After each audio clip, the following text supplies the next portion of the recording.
السلام عليكم ورحمة الله وبركاته. ازيكم يا اغلى متابعين؟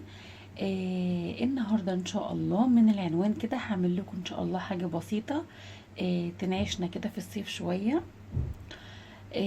وهي هعمل عصير الفراولة. طبعا دلوقتي مش موجود فراولة، فانا جبت الكيسة ديت، كيسة مجمدة. لقيتها في كارفور وكده، فقلت ان انا يعني ايه اشتري كيسة كده ايه واجرب يعني.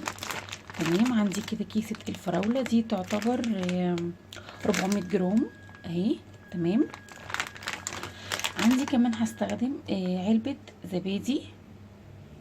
كنت انا طبعا بجيب الزبادي عندي وبشيله في الفريزر، عشان يعني ايه من لما يقعد معايا ما يبصوا كده.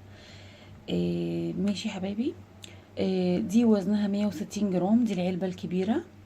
تمام، عندي كمان كوباية سكر حسب الرغبة، وطبعا برضو هشوف لو محتاجة ان انا اضيف سكر او لا. وعندي هنا كمان حبة بنجراية، دي اللي هتعزز اللون بتاع الفراولة عندي الى جانب القيمة الغذائية. تمام، هنشوف مع بعض كده يا حبايبي الطريقة على طول. الفراولة كده يا حبايبي هيت، طبعا لازم تستخدميها مجمدة كده اهي، ما ينفعش طبعا تسيبيها لحد ما تسيح. تمام، هنحطها كده في الخلاط. وعندي كمان يا حبايبي اهي الزبادي، هنزل بيها برضو كده في الخلاط، برضو زي ما قلت لكم ان هي مجمده اهيت. تمام، طوبه خالص هنزل بيها برضو على الفراوله. هننزل كمان يا حبايبي بحبه البنجر اللي عندي، وفي الدول العربيه اسمها الشمندر.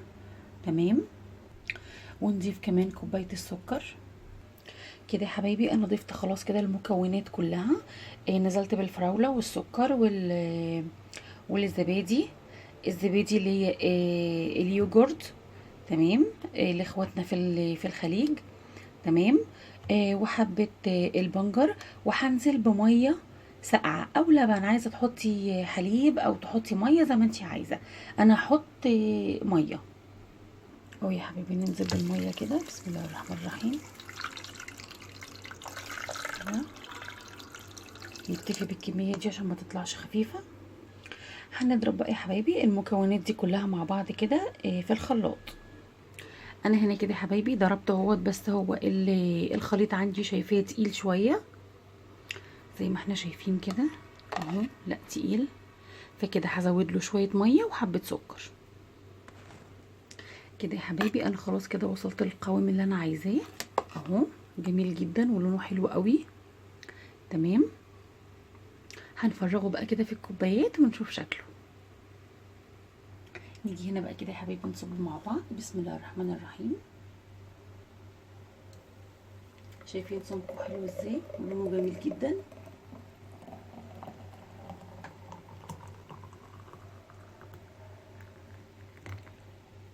بألف هنا وشفا يا حبايبي على اللي هيجرب الوصفه بتاعتي.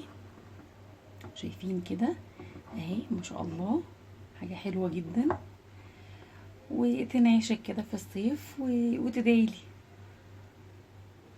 اتفضلوا معانا يا حبايبي، عصير مركز وحلو جدا وينعشك كده ويغير المود اهو، حاجه كده زي العسل وفي نفس الوقت برضو صحي. تمام اهو يا حبايبي، لون جميل وحلو قوي. بألف هنا وشفا على اللي هيجربها. اتمنى منكم لايك واشتراك وتفعيل زر الجرس عشان يوصل لكم مني كل جديد. والسلام عليكم ورحمة الله وبركاته، في رعاية الله يا حبايبي.